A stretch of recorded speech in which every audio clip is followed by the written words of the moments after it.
And this talked about number 10, proclamation.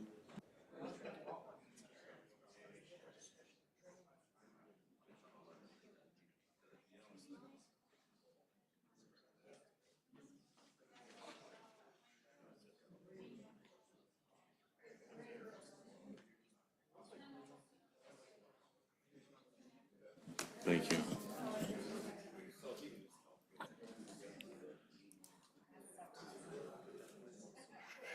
All right, we got a quorum. We're missing long time and Mark Howie. And Minto, all right.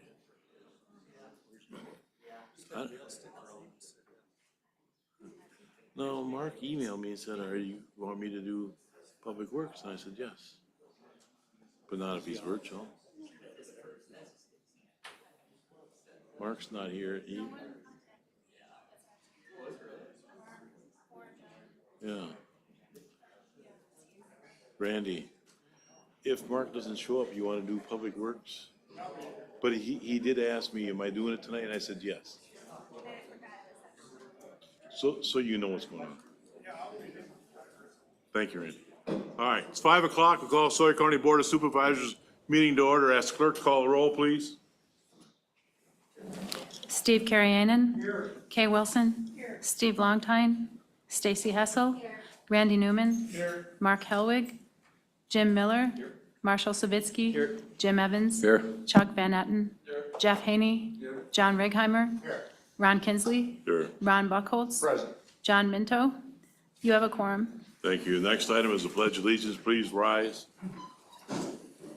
I pledge allegiance to the flag of the United States of America and to the republic for which it stands, one nation, under God, indivisible, with liberty and justice for all. Thank you. Next item is certification compliance open meeting laws. This meeting was noticed to the media and public as required by section 19.84 of the Wisconsin statutes. Thank you. Number 6, meeting agenda. The agenda is set. Number 7, public comments. Anybody wish to speak to the board directly? Anybody online? Thank you. Number 8, recognition of local law enforcement and citizens' action. Our sheriff, Mr. Doug Merletek, please. Mr. Chairman and fellow board members, good evening. It is an honor and a pleasure to be here to present the following awards. These awards are in reference to a homicide that occurred on December 30th. First, I'd like to call up Amber Elkum.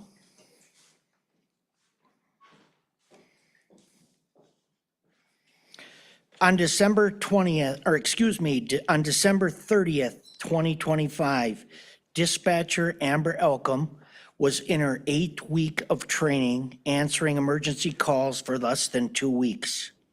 Amber answered the call from a frantic husband reporting his wife had been stabbed. She remained calm and professional, assuring the caller that help was on the way, kept him calm, convinced him to stay in a safe place, and gathered important information until units arrived. She assisted with dispatching law enforcement and EMS to the scene safely and efficiently despite the inclement weather conditions that day. Amber stayed on the phone with the caller for 1 hour and 7 minutes until law enforcement was there and she could end the contact with him. Amber's calmness in a moment of someone else's chaos was a true example of professionalism, especially given the few emergent calls that she had handled up to that point. With that, it's an honor to present you with a letter of commendation on behalf of myself and the Sawyer County Sheriff's Office.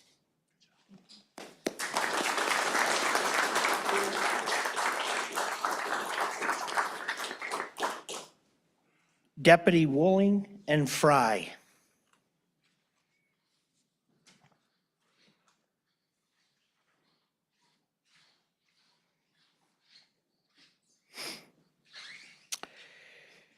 On December 30th, 2025, Deputies J.T. Wooling and Nate Fry responded to a stabbing in Radisson, Wisconsin. During the immediate investigation, Evan Krivjanka surfaced as a possible suspect. Deputies Wooling and Fry had previous contact with Krivjanka and had knowledge of him previously staying at the Winter Motel.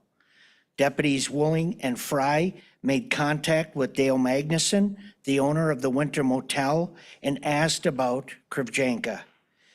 Dale informed Deputies Wooling and Fry that Krivjanka had moved to the Eau Claire area 2 or 3 months prior. Minutes later, Dale called dispatch advising that he had just seen Krivjanka traveling towards Ojibwa and gave a detailed description of the vehicle he was driving. Deputies located the vehicle and he was taken into custody. Because of Deputy Wooling's and Fry's memory, efforts, and commitment, Krivjanka was taken into custody for the homicide. It's an honor to present you with a letter of commendation. Thanks for excellent police work.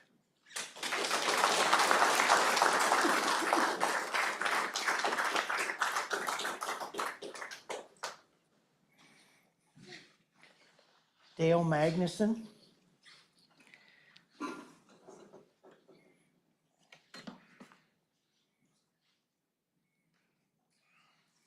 As a civilian and a committed member of the community, it's an honor to give you a letter of recognition. On that same date, the Sawyer County Sheriff's Office was investigating a homicide in Radisson. Deputies contacted Dale Magnuson, the owner of the Winter Motel, and had discussion with him about Krivjanka. A short time later, Dale Magnuson called the Sawyer County Sheriff's Office reporting that he had observed him traveling from Winter towards the Ojibwa area and gave a detailed description of the vehicle he was driving. Minutes later, deputies located the vehicle and conducted a traffic stop on Highway 2770. Krivjanka was identified as the driver and taken into custody. During the arrest, investigators observed physical evidence on his person that linked him to the homicide. Because of Dale Magnuson's good judgment, willingness to work with law enforcement, and commitment to the community, he was taken into custody for the homicide charges. Thank you much. We greatly appreciate what you did. You made a difference.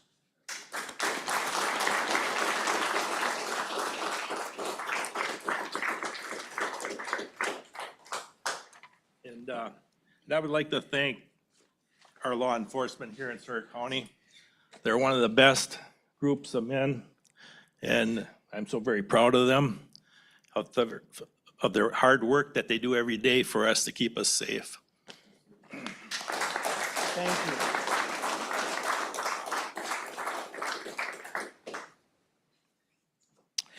I'd like to additionally call up Detective Dansman and Gillis.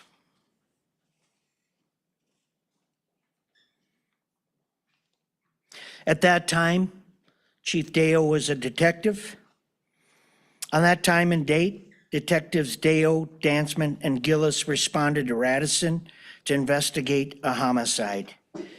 Detectives coordinated the investigation, working with deputies on scene, obtaining information and details, drafting search warrants, working with the Mobile State Crime Lab and the Wisconsin State Patrol Mapping Division to process the scene. Into the evening and morning hours, they continued to collect evidence, interview witnesses, and interviewed Krivjanka before ending the day after working over 22 hours straight. During the following weeks, detectives continued analyzing crime scene and forensic evidence, which further confirmed Krivjanka's involvement in the homicide. Detectives continue to work closely with the Sawyer County District Attorney's Office, providing testimony and assistance to support the prosecution efforts and ensure Kravchenko will be held accountable for his actions. Your efforts not only brought this case to resolution, but also provided answers to a grieving family and a community seeking justice. Thanks for excellent detective work.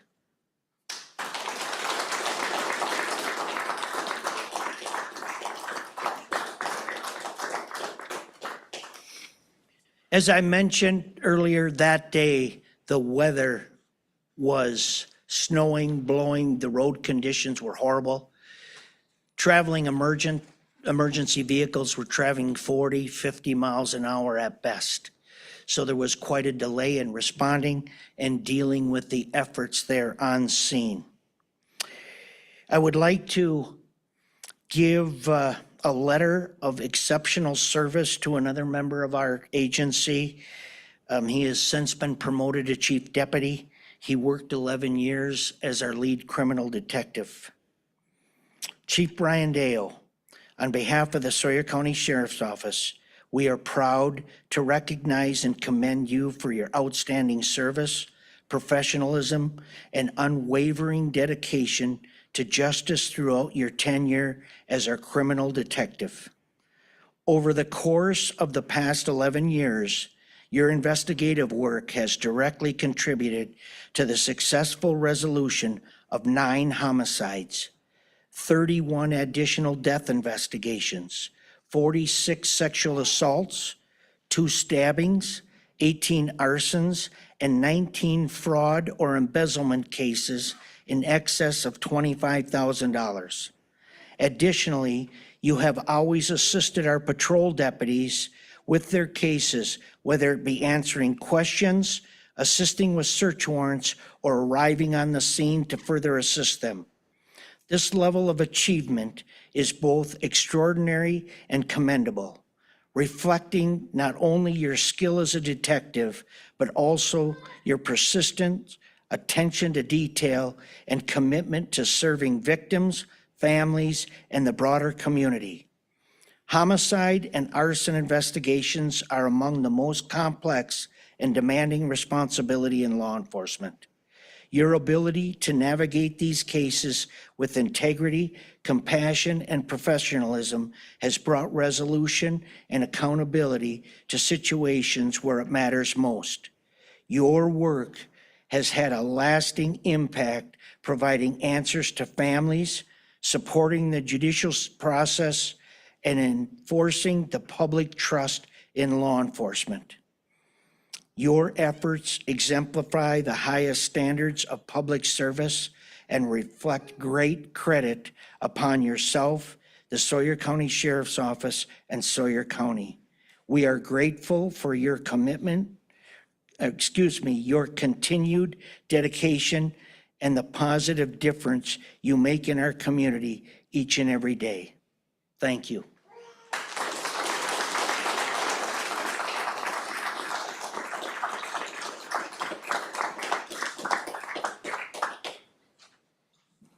Thank you, Sheriff Mirotek. Number 9, consider approval of the minutes of the previous meeting, which was May 21.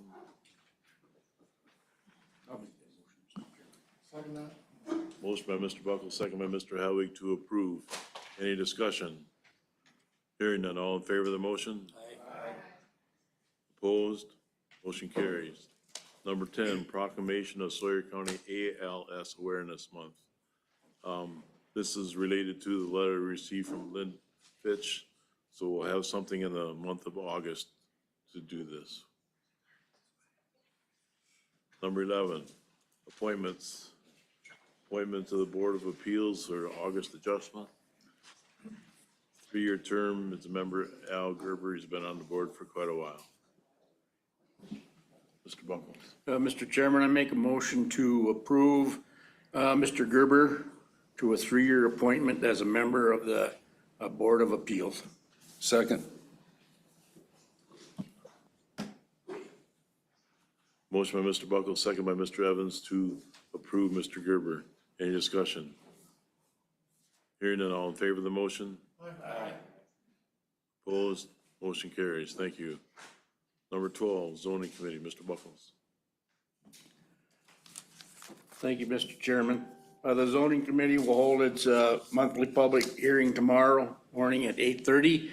There is a full agenda tomorrow, including requests for 3 rezones, 3 conditional use permits, 1 subdivision preliminary plat, and several new business items. The zoning department remains extremely busy with permit applications currently taking approximate 3 weeks to process an issue. As of today, the department has issued 349 land use permits, an increase of 108 permits compared to the same time last year. While some of this increase reflects continued development activity, portion is also attributed to enhanced enforcement efforts and correction of zoning violations, which was identified as one of the department's annual goals. So if anybody has no more questions, I will turn it over to Mr. Kozlowski. Thank you. We have 2 rezone applications tonight, and also would like to thank the Board of Supervisors for moving the times for the county board meetings to 5 o'clock. Kudos to that. Awesome stuff. This is rezone number 26-002, Thomas and Jean Carr. This is in the town of Hunter. The request is to rezone 3.5 acres from residential recreational 1 to commercial 1. This property is located on the corner of Highway S and Highway B. You probably have driven by it multiple times. They are wanting to rezone this parcel of land to commercial in order to place additional storage buildings on the property. There is existing and other commercial zone property in the immediate vicinity as to not be viewed as spot zoning. There were 7 additional notification letters sent out to adjacent property owners. 1 additional comment in objection was received and read into record. The town of Hunter had tabled and delayed this for several months, but then eventually on March 11th, they did approve the rezone request as a vote of 3-0. At the Sawyer County Zoning Committee public hearing process on May 15th, it was recommended to the County Board of Supervisors of a vote of 5-0 for approval, with the findings of facts included in my staff report.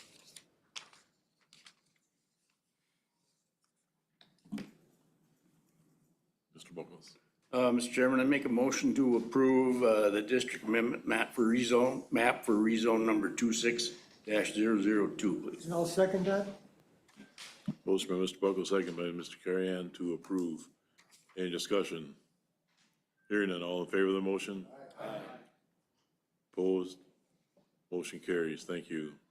Second one is rezone 26-009. The owner is Hazel Magnuson, agent Benjamin and Jacqueline Tweed. This is a request to rezone 0.44 acres from agricultural 1 to residential recreational 1. This is ultimately a land swap. Hazel Magnuson owns a larger chunk of land that is zoned agricultural. She is selling off a portion of her land to the Tweeds, but her parcel is zoned agricultural. The Tweeds parcel is zoned residential. The only way we would allow that lot split is that the Tweeds parcel is now also in that same zone district. So again, this is a swap of land, fairly easy one here. 10 additional notification letters sent out, 0 additional comments received. Town of Bass Lake approved it 4-0 on May 11th. Sawyer County Zoning Committee approved it 5-0 with the findings of facts included in my staff report. Ms. Hessel. I'll make a motion to approve. I'll second. Motion by Ms. Hessel, second by Mr. Newman to approve. Any discussion? Hearing none, all in favor of the motion? Aye. Opposed? Motion carries. Thank you. Thank you, Jay. Number 13, Public Works Committee. Okay, excuse me. The Sawyer County Airport report, Mr. Leslie provided a May report. Traffic is increasing, airport is busy, snow removal equipment is advancing. It will require contracts, a budget, and procedures. Airport is a new tenant, bringing the total to 30 based aircraft. Excuse me.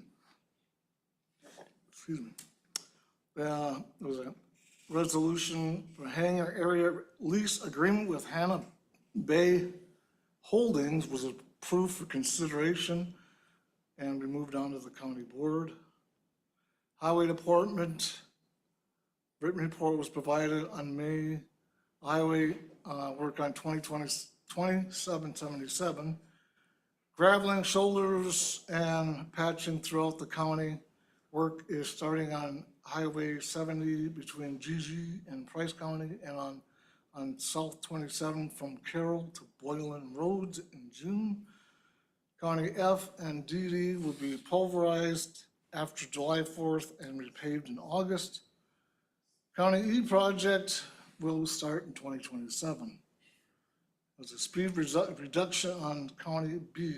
Mr. Pennell shared a request from Town of Hunter and the Traffic Safety Committee findings of a dangerous section of County Highway B and recommended the committee approve a speed reduction area from 55 to 45 on County B between County S and Muskie Tail Road. Motion to approve the speed reduction for final consideration to the county board. Motion carried without a negative report. That's all I got. Thank you. Letter B, Resolution 2026 Hangar Area Lease Agreement. Mr. Marker. Thank you, Mr. Chairman. This is a resolution to extend the hangar lease for Hannah Bay Holdings. That's Dan Marcel. He has been an exemplary leaseholder for many years. He does everything that we would expect. He flies in and out of there many times, and he actually goes above and beyond and mentors some kids who want to get into flying. So I would recommend that we extend this. It would be a 20-year extension with a 10-year extension after that. 20-year contract, a 10-year Yeah, extension. exactly.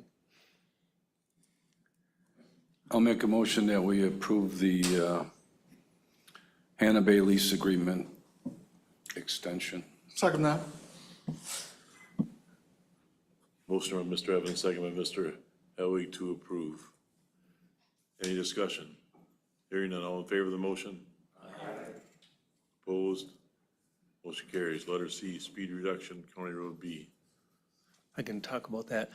So Mr. Pino did a speed study here for about a week, and the 85th percentile of this stretch was 42 miles an hour.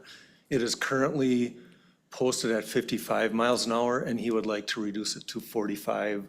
The study would support that. I make a motion to approve that resolution. I'll second. Motion by Mr. Helwig, second by Mr. Newman to approve. Any discussion? Hearing none, all in favor of the motion? Aye. Opposed? Motion carries. Public Safety Committee, Mr. Buckles. Thank you, Mr. Chairman. The Public Safety Committee met on June 4th. A radio tower update was given. Mr. Pelletier from GenCom updated the committee on the radio towers. The concrete is poured at the Draper site and will cure 28 days before the steel and building are installed. The Birchwood site is next for concrete. The Meadowbrook site estimate has increased to cover the battery backup for the Winter Tower site, but that has now since changed, right, Mike? Mm-hmm. Okay. We have the cost down here. Well, it's gonna cost $40,000 to run power to that tower. The new estimate cost is $374,000, which that's not what it is. At the time that this was put out, that's what it was. The zoning and finance tower could still be built in 2026. The WOJB tower needs $90,000 of additional reinforcement to bring it up to code for additional weight to be added to the Tribal Governing Board attorney is rewriting the lease and reviewing the options that will be discussed in upcoming Public Works ad hoc meetings. Clerk of Court, Ms. Kelsey, give us a report and update it on the committee and open up a Clerk of Criminal Court position. Sheriff Rotek recognized law enforcement citizens for their actions involving homicide in Radisson in the June County Board meeting. Patrol report, Chief Dale reviewed the written patrol report. There was 723 calls in May, 34 traffic citations issued, with 2 with injury and 0 deaths. The jail report, Lieutenant Waller reviewed a written jail report in May and arrest data by race and gender. That was an average of 51 inmates incarcerated with 62% unemployment rate at the time of bookings and 0 on electronic monitoring. Dispatch and emergency management written report was provided. Mrs. Rapinski is at a training, emergency management. The department assisted in 2 missing person searches, received a grant for assistance to local government agency with purchasing radios and equipment to transition to Wiscom 800. And the co-host of the National Night Out with Tamarack Health will be assist with the cops and bobbers. Code enforcement, Ms. Olson reviewed the written report for the committee, a dog license and admission to the pound. No TRH violations were reported in May, and 13 health and human hazard complaints were investigated. No child support report. Emergency services, Mr. Fremel reviewed his written report on EMR training, grant funding ending, staff using real living resources and the EMS calls and runtimes. The department received positive feedback on recognizing strokes, resulting in a positive outcome for the many patients, and the Criminal Justice Coordinating Council, the TAD grant initial application was submitted requesting for $100,000 for diversion and $150,000 for treatment court. Judge Isham and Judge Smith has recognized Melinda Hayos for excellent work with students and family to reduce truancy. That ends my report, Mr. Chair. Thank you, Mr. Buckles. Number 15, Land, Water, Forestry, Mr. Carrion. Thank you, Chairman.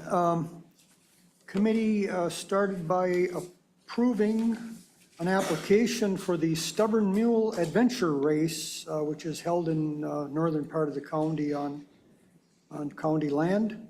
Register of Deeds update was provided, and it was noted the Register of Deeds Department has hired a new deputy Register of Deeds, started June 8th. The committee received written reports from Land Records Department and the surveyor. As far as the county forestry report, Mr. Peterson noted that 4 timber sales were active in May, and there's approximately $5 million of sold and uncut timber on file at the time of the report. The county is currently in oak wilt restrictions through July 15th. 3 ATV, UTV trail rehab projects are out for bid with a deadline of June 25th. A sustainable forestry grant project in the Draper area is also out on bid. Decked hardwood around the county is starting to move to mills, and the pine pulp market is not currently moving.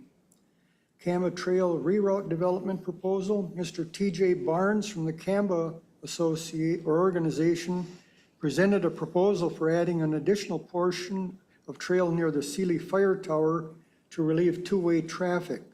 The proposed trail would split traffic into one-way uphill and downhill trail sections at that location. Apparently, they've had some close calls, at least with head-on collisions. Camba Trail reroute was approved by the committee without negative vote. DNR report, Mr. Morris reported on May DNR activity, including a correction to his report on county timber work, which was at 108% of goal hours. Fire danger on the forest has decreased in June with the rain. U.S. Forest Service report, Mr. Martin reported on staffing changes and indirect impact of the federal Forest Service reorganization. Local field operations are in full swing and timber sales are active.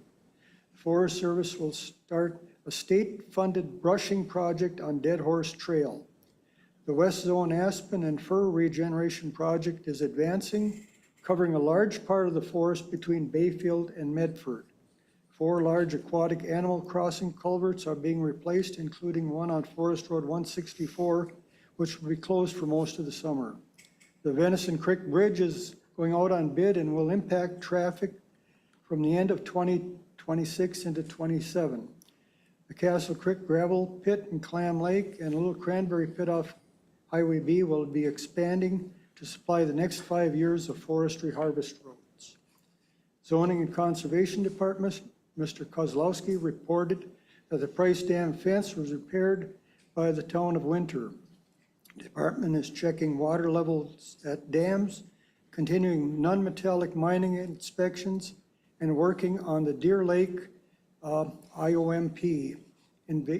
I forget what that stands for, I'm sorry. LCO Conservation is borrowing the county's tree planter.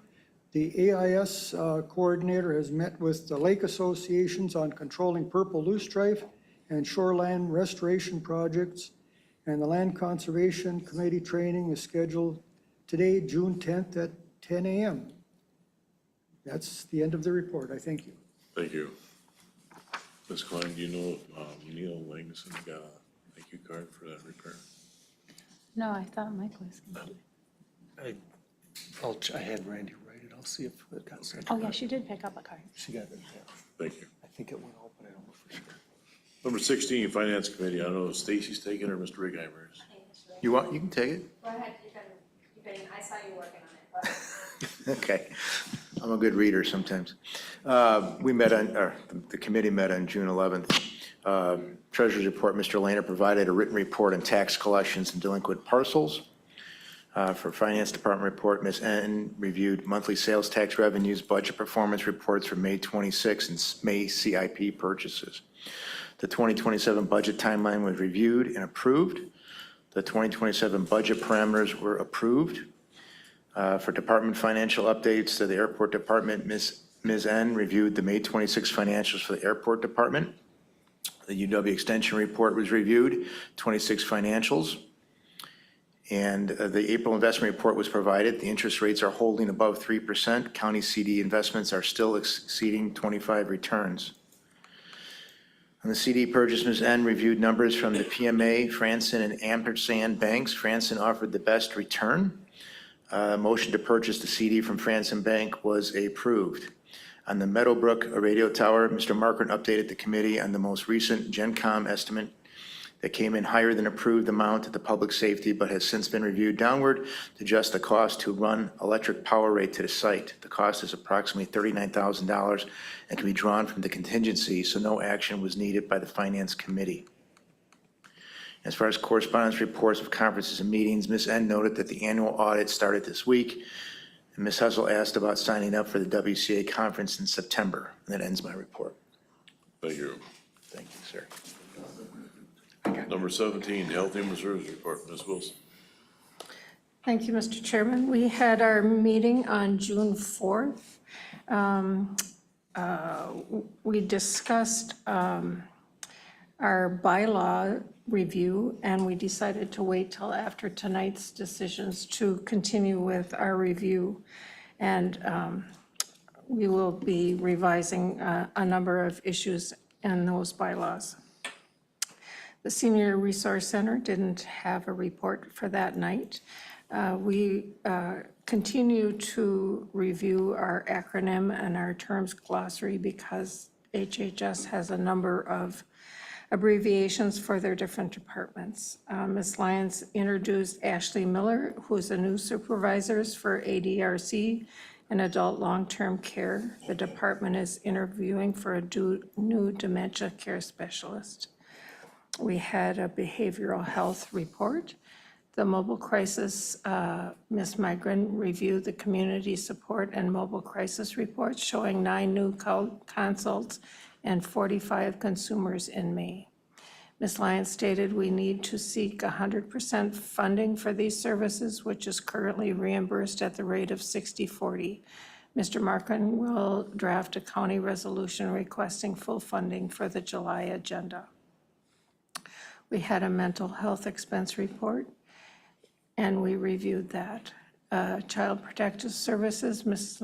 Lyons reported that Indian child welfare placements will be reimbursed at $110,000, which will be put back into CPS, and the department received $28,000 in funding for youth and family. These revenues were not anticipated. Youth Justice had 4 referrals in April, and there are 28 active clients. Our truancy and diversion report will be made in July. Children's Support Services, Haley Sands reviewed a written report on referral and enrollment numbers and timelines for children's long-term support. There are 60 enrolled and 2 pending enrollments, and the program is at full capacity. Ms. White updated the committee on the Northern Income Maintenance Consortium written report data. In April, there were 1,793 food share recipients, 20 child care families served, and 1,337 Badger Care Plus clients served. The call center answered 6,786 calls with a 96% answer rate. The Northern Consortium had a 0% error rate in the recent audit of statewide consortia. A fully funded quality assurance team consisting of members from 11 of the 13 counties in the Northern Consortium will employ 6 workers, including Sawyer County's Kim Christensen. Ms. McAllen provided a public health written report for May. Inspections of seasonal facilities are underway and over 92% completed. Ms. Lyons provided the fiscal reports and reviewed purchase services and state reports. That concludes Health and Human Services. Thank you. Number 18, Economic Development, David Extension. Thank you. We met on June 8th. On library funding, Mr. Markham discussed the library funding process and how the formula should be data-driven decision rather than emotion-driven decision. Having a resolution would take the guesswork out of the funding for both the Weiss and the Winter libraries. This will be, we talked about it and suggested it be presented to the finance meeting. And it was just discussion, but the group liked the idea of the resolution. For the Hayward Lakes Visitors and Convention Bureau, Ms. Simons detailed the marketing report, which included television, social media, and paid promotions, Midwest Outdoors email campaign, and the YouTube spring fishing ads.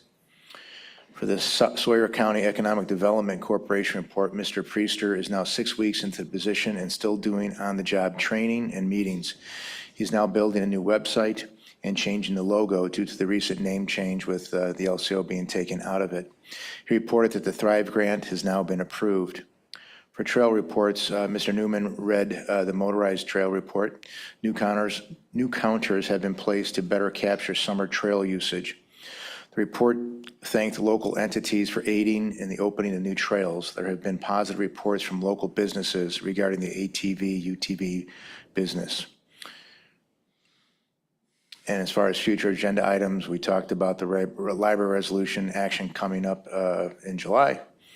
And that ends my report. Thank you. Number 19, Sawyer County Administrative Letter A, Administrative Committee Report. Committee met, we received a report from Ms. Klein as the county treasurer, and there will be elections in the month of August for a primary for our new sheriff. August ballots are created and being proofed at this time. Ms. Klein and Mr. Buckles took time to review our board procedure manual and made a few changes with it. And we have a resolution to approve it, which was done at the administrative committee meeting. Mr. Elliott talks to us and tells us about his phone calls. We have the veteran tribute update. We're waiting for Nelson Lumber to bring us more information. And technology department, IT department, Mr. Coulson gives us a report, and he put together a report for us to know that when we're having a live meeting, he can tell us how many people are attending virtually. And also I asked him to put together how many people go back and review within the last 30 days, and he's done that report for us also. Thank you, Mr. Coulson, for that. Ms. Lily Root brought together a new policy for AI, which was approved at the administrative committee meeting, and then we also updated the personnel policies. And then we had a county administrator report, and he updated us, and I'm pretty sure he's gonna update us with the same report tonight. That concludes my report. Letter B, Resolution 2026 to adopt the county board policy and procedure manual. You wanna touch bases on that, maybe? You want to talk about that for a moment? This is the board one. Maybe Mr. Buckholz Okay. wants to, or Ms. Klein. Yeah, Liz and I, we went through the board policy, procedures manual, and in it, there was a lot of stuff that needed to be revised, and which we did. And I'm hoping everybody got this and looked at it. It's very important that you do read it, because there's some changes in there that's gonna affect a lot of things in the policy. Liz, you got anything that you want to add to it? This incorporates a lot of suggestions from supervisors in the last 12 months about attendance and rules for virtual attendance, basically getting permission first, trying to be here in person, those kinds of things. It does not give a policy per se of like 3 strikes and you're out or anything really draconian like that. It's leaving it up to the county board chairman to handle by talking to the person and deciding. So my only question, I guess, still that's not resolved is we talked about discipline. It's mentioned in there a few times, but there's no specific description of discipline. Otherwise, this on the at the very beginning of it, there's a summary of the changes that are made. It's in there somewhere. Yeah, there at the bottom of that. Those are mostly Andy Alvarado's changes, and then at the last, the red is mine and Ron Buckholz. So we added the Wisconsin statute that addresses county board supervisors attending meetings and that a warrant can be issued if you don't attend, which is just in there just for reference. Everyone agreed that they liked it being in there. So, I was just gonna take it out, but everyone wanted that. So at admin. And I guess the only other thing is we corrected a few typos and changed some language to be more consistent. So I don't know if you want to continue to look at this, the full board, and come back to the admin committee with more suggestions if you wanted to have a stricter policy or actually identify what you want to do when someone misses a certain number of meetings. That's not addressed really clearly. That's the only thing I think we didn't really get to. What was that? Having what the discipline is and how many times can you miss a meeting before some action is taken. Now, it is in here that any board member can make a motion to remove somebody. So if you decide you've had enough and you want to make a motion to remove someone, then it requires a certain number of board members to act on that. So that's still within your power, but it's not spelled out clearly what number that threshold would start at. Mr. Miller? Yeah, I just a question, are we planning on moving and taking action on this tonight, or was that the plan? We're hoping for a motion? It was approved at administrative. We can take action tonight, or we can wait if there's some input that we want to put in there. Okay, because I do have some things I'd like to discuss, but I wait, I guess if there's a motion and second, then that'd be the proper time for discussion? Okay. Ms. Hussey? I'll make a motion to approve the updates on the board policy and procedures. I'll second that. We have a motion by Ms. Hessel, second by Mr. Savinsky to approve. Mr. Miller? Oh, all right, here we go. Yeah, it was mentioned by the clerk that there are does reference state statute, and although it is state statute, there's a lot of statute that probably refers to this organization. But again, I guess my question is, it refers to being arrested and charged for what? And if memory serves me, the reason the legislator put this in there is because we had state senators that did not show up to prevent a quorum, so they wouldn't act on any procedures. So I guess, I mean, it is state statute. I don't know. We're all essentially volunteers. I mean, we do get a per diem here.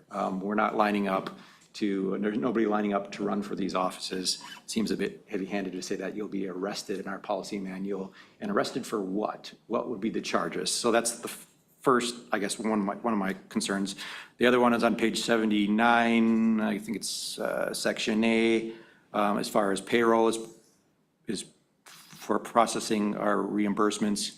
And there it specifically says that that has to be submitted by the last day of the month. which is very specific, or whenever practical, which is whenever, not, this is whenever. So if we're gonna do that, if we're gonna put in there, it says you either have to have it submitted by a certain date or you won't be reimbursed, then we should have it in there that it's going to be by a certain date or you won't be reimbursed, not open-ended like, or whenever you feel like getting to it. So that's, so there's some technicalities in there, or some things I think that should probably be worked out, so. Could you clarify the page number? Did you say 79? 79 was one of them as far as the payroll is concerned. The It's reason. number 14, or it's page 14 is, there's not a 79. I'm looking at my big packet, I guess, that on there. So it was per diem, it was section D. Members must be seated at the time of, let's see, members must submit expense vouchers to payroll at the end of each month or as soon as practicable to stay current. That was put in there because we had a supervisor that didn't turn in their time for approximately a year. And it was a real headache. So if you legitimately turn them in and not, Yeah. that's what that was put in for. I understand the intent, I guess. I would just say, if we're gonna do that, have it be very specific, like the 15th of the following month, period, that's it. Like, it seems really broad and open-ended at that point, so, for those things, I guess I would be a no vote until they maybe got cleared up, but. Yeah, Mr. Chairman, them per diem, you got committee meetings, you got your county board meetings, and all of them are once a month. By the end of that month, you should be all through with your county board meetings and your committee meetings and just submit that voucher to payroll. I don't see how it's so hard not to. It's just no brainer. At the end of the month, you're done with your committees, submit them. Ms. Cecil, do you have something else? Well, I was just going to say, it says, or as practical to stay current.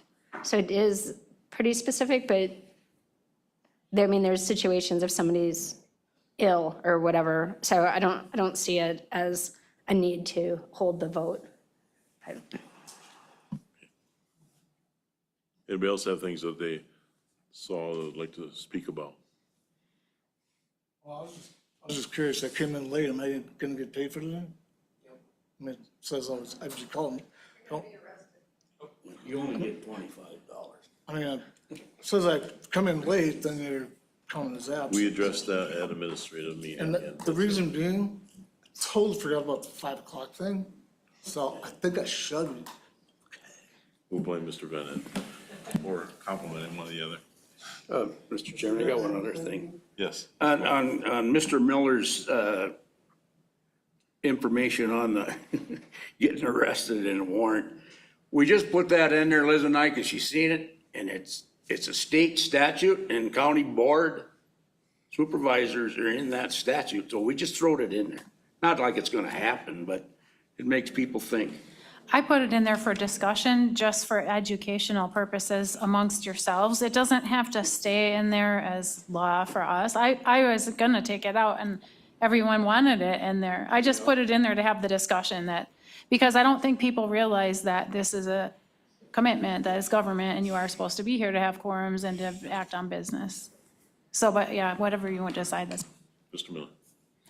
Just as a follow-up, I mean, I totally understand why it's in there. I just don't know the necessity to have it in there. I guess from a citizen legislature perspective, I would say that if my attendance isn't up to the satisfaction of the constituents I serve, they have two recourses. One is either to recall me midterm, or two is to vote me out the next term. But I do have that responsibility. So, and as far as the payroll is concerned, yeah, obviously I see the need to have it done in a timely process. I would just, a friendly suggestion would be to give it a definitive time. You need to have it in by this time, whether it be the preceding month or something, but as it's written, it just seems really vague and open-ended. So I would just like some specificity, and it could be within 10 days or at the end of the month, whatever, but it doesn't seem very specific at all. So to me, if it's not specific, then it really doesn't have any teeth. And if it doesn't have any teeth, then why is it in the policy manual? So. Mr. Chairman, can I say something? So accounts payable and what used to be payroll, used to be in my department under my elected office. I don't want to play games with chasing down people that didn't turn in their homework assignment by the 15th or I don't have time to do that. I have one staff member now and Cindy's in a different office. This arose out of creating the culture that we're expecting people to be adults and turn the stuff in to stay current and not have to even say that. We shouldn't have to say it, but we do have to say it. So I think what Stacy addressed was that obviously the idea is to stay current as much as possible. We don't want to have to send out late notices or dock people or anything like that. It's just, if you know you have a set of meetings and there's a natural time to turn those in within, a reasonable amount of time before the next set, that would be the idea. Not a deadline of a date that we have to enforce. Mr. Regimer. I'll call the question.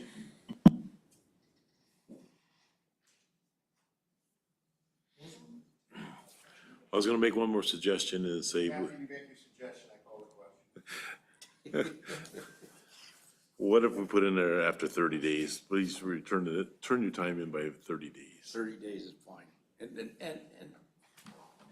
And by all rights, that's the way it should be. Your committees and your chair, or your board meetings are every month, and pretty soon, at the end of the month, you're all done with your meetings, submitted, 30 days. So could you clarify, so 30 days of the month or 30 days of the next month? 30 days of the next month, that gives you an extra 30 days in case you forgot to do it. I wouldn't go that route. End of the following month? That's what he said. He called the question, I want to get it to it. The chairman spoke, let's move on. We do, let's see, we do have to vote on this, and I know we had a motion in a second, but refresh my memory, please, Ms. Clerk. Well, we just had a motion by Ms. Hessel, second by Mr. Savitsky, to adopt the resolution of the County Board Policy and Procedures Manual with the updates as presented. That was the original motion. So on the original motion, can we put in there from, like, this is June, if you don't submit it by end of July, you're out. I don't like to do that. Are you asking me to amend my motion? Because I will not. Good enough. You have something, he called the question, I gotta go. Just a suggestion, could we do, submit your expense voucher within 30 days of your last board meeting or committee meeting, or Kind of what I meant, but yeah. similar yet different? But the motion is, and seconded to move forward as it was presented. Any others, all in favor of the motion as it was presented? Aye. Opposed? Motion carries. Thank you. Letter C, proposed AI policy. Discussion and possible action. Thank you.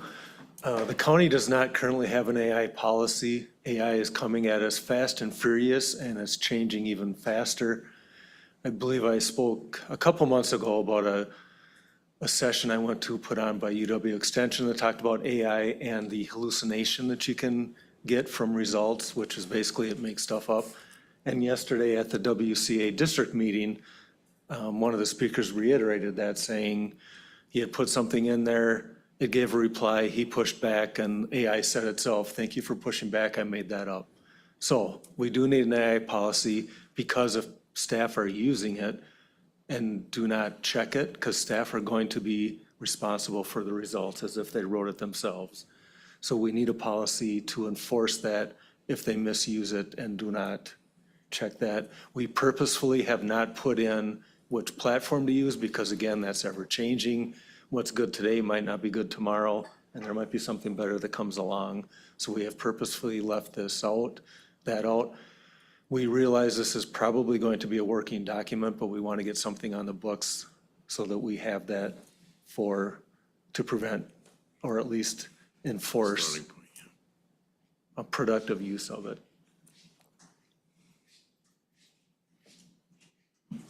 Mr. Haney.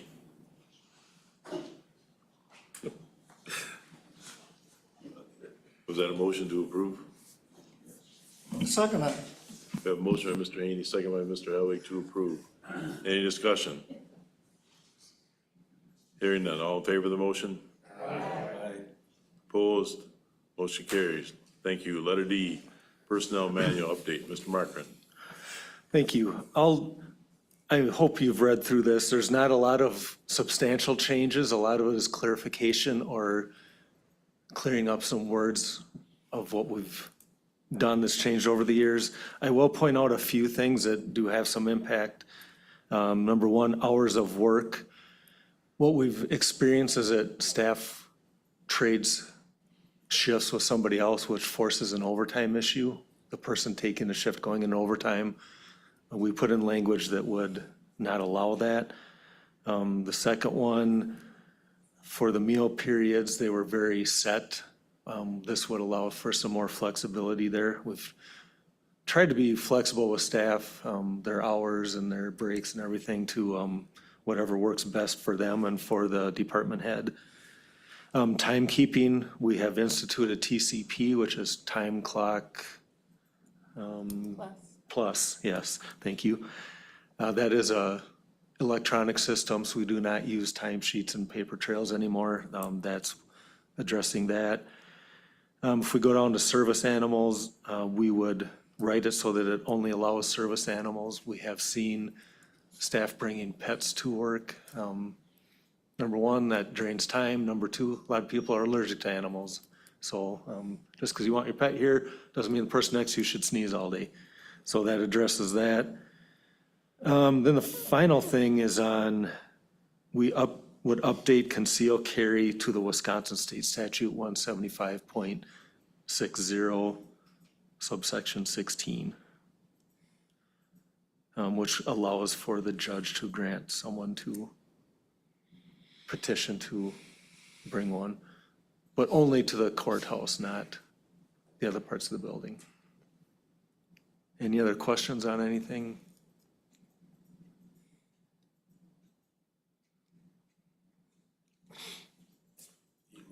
Yes, need a motion. I make a motion to approve the personnel policy manual updates. Motion by Mr. Howard, second by Ms. Zawinski to approve. Any discussion? Hearing none, all in favor of the motion? Aye. Opposed? Motion carries. Letter E, County Administrator Report. Mr. Marker. All right, a couple highlights here. I've been working with the new Sawyer County Economic Development Executive Director, Brian Priester. We talk once or twice a week, email back and forth. He's doing a good job learning everything and reaching out to people. People in the community, people outside the community that have the same role as him. So just a little update there. Finance, we have started the budget process now after Finance Committee approved the parameters and the timeframe. And the audit has now started too. So we're rolling on those two things. Connections, I mentioned yesterday, I attended the WCA district meeting. It was good. We had the best turnout they've had at any of the meetings so far. So that, I think, speaks to the people up in this area that we care about what we're doing. Public safety network update, we meet bi-weekly. We had the ad hoc committee with LCO on Monday. That went really well. Carl, who runs the WOJB radio station, was there. Very, very intelligent guy. He just knows a lot about all this stuff. He talked about, I've mentioned that the new standard is 1.5 inches of ice versus a 1/2 inch. He knew that. He's going to a training next week to learn more about all that stuff. He will take what he learns next week, bring it back. He's going to look at the structure and what it will take to upgrade to accommodate our equipment. He gave a number that was very similar to what we've heard from GenCom, about $90,000. Who pays for that is yet to be determined, whether it's through a grant, through LCO or combination LCO, Sawyer County. So that will be coming forward. But we're making progress on getting on that tower site. That one is pretty vital to this whole communications center, potentially the most vital as far as the biggest reach out of that whole system. And then moving on to CJCC, we had a really good meeting. We had a presentation from Oralee Carroll, She works for Northwoods Tech, and she works with a jail, and I didn't even know we had that from the tech, but she's there about 10 hours a week. She does HSED training and testing. She does GED training and testing. She had recently just had 18 people complete the HSED coursework and take the test, which is great.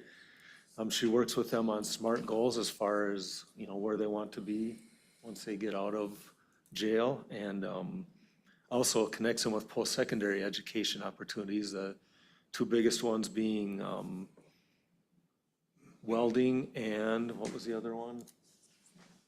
I was gonna say welding was one. Oh, I don't remember this. I struggle with the other Trade one. school thing. It was another trade school, yes. And this is grant funded, so it does not cost the county anything. And this is a statewide program, and statewide, they've seen 47% recidivism drop since they started this program, which is great. Secondly, both Judge Isham and Judge Smith stated that the county's focus and programming on youth diversion has really paid dividends. They're seeing the kids respond much better when they're faced before them, and they're much more respectful, and they're carrying out the things that the judges instruct them to do, so that they haven't been seeing them come back either. So that's another great thing that's been happening. And finally, Dave Dixon reported that Timber Bay is doing very well. They've got about 18 kids in the program there. And any given week, 8 to 10 are showing up to their Wednesday night program. And each kid has their own mentor now. So they're very well staffed with volunteers, and it's paying dividends. Their goal is to take them on little adventures, build relationship with them, and then speak into their lives. Like, you know, they build trust so that when they say, don't do that, the kids are a little more receptive than if it was just some random person with a title telling them not to do that. So all three of those programs are going very well and helping out, and hopefully we see some savings and benefits down the road. And that ends my report. Did you want to mention, when Mr. Bissonet's going to reach out to Enbridge? Yeah, but that's, Yeah, as far as the upgrades that are necessary for the tower, upgrades possibly to the point of even building a second tower, Brian Bissonette, who used to be on the board here, is reaching out to Enbridge to see about a grant opportunity. okay. Letter F, CJCC Committee Report. Just making sure. Number 20, Board Appointment Committee updates. I have one, Mr. Chairman. Steve, go first. Go ahead. Oh, thank you, Mr. Chairman. Monday, June 15th, I attended the Indian Head Community Action Agency Executive Committee meeting. We discussed upcoming Board of Directors agenda items, including the 2025 financial audit and notice of award from Head Start for the 2026-27 year. We reviewed and approved the board committee charters. I heard the CEO report, which talked about the grant status update, Housing and Urban Development Award for Youth Homelessness. It's for short-term transitional homelessness for youth, trying to give them a place to stay while they go to work. So, and also the CEO reported on board member attendance, just trying to get board members to do what they're supposed to be doing and attend meetings like we do here. Yesterday, I attended 2 meetings up in Ashland. The first was the Northwest Wisconsin Chief Elected Officials Consortium. And the mission of the consortium is to maintain the integrity of WIOA funds. WIOA funds are Workforce Innovation and Opportunity Act funds. It's federal funding that goes to the state that then goes to the different parts of the state to kind of get workforce development programs up and running and funded. And at that meeting, we discussed the Department of Workforce Development monitoring and update timelines for our area. We approved program year 26 WIOA budget for Northwest WIB and SEP. We went over the one-stop operator memorandum of understanding. We reviewed 2025 audits for both the WIB and SEP, and reviewed the third quarter and year-to-date performance for WIOA. And then later, we had our SEP meeting, our SEP Board of Directors, and we went through the organizational update, the financial update. We approved the 2026-27 budget and approved a 12-month renewal of a line of credit with Northern State Bank. And it was also noted that SEP has repaid all of the loans they got from the counties. Five of the 6 counties repaid the loans, and 1 gave it as just a gift. So they're holding water or treading water, but that's about it right now. Thank you for that report. Mr. Buckles. Yeah, I have a quick update from Democog Transit. Julie, their fiscal manager, has submitted her 6 months retirement paperwork. She will assist in finding a replacement. They're currently promoting a help wanted on Indeed and other avenues. Anybody know anybody that's looking for a job? There's one for you. No. And employee updates, they currently have 28 employees on staff. They're looking to hire 1 part-time dispatcher and 1 part-time weekend driver. And the ridership for May was $4,781 and is up slightly from May 2025. That's the only update I got, Mr. Chairman. Thank you. Mr. Evans. I just wanted to say the Dairy Association is having their pancake breakfast on the 27th. And I'll be there and I'll have a couple bottles of my syrup. If anybody shows up, you can have some of my syrup. Very kind of you.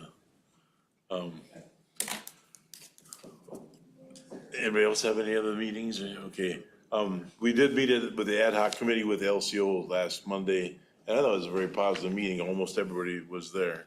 We did talk about a few other things like Health and Human Services, and then Mr. Markin followed up with Julia and asked, what in Health and Human Services can we work on? And what was the short-term rental? I don't know if that's on the reservation or off the reservation. I took it was on. On the reservation. So that'll be something that's gonna be looked at. And they seem to be really open, and I really appreciate that they're willing to take on new things.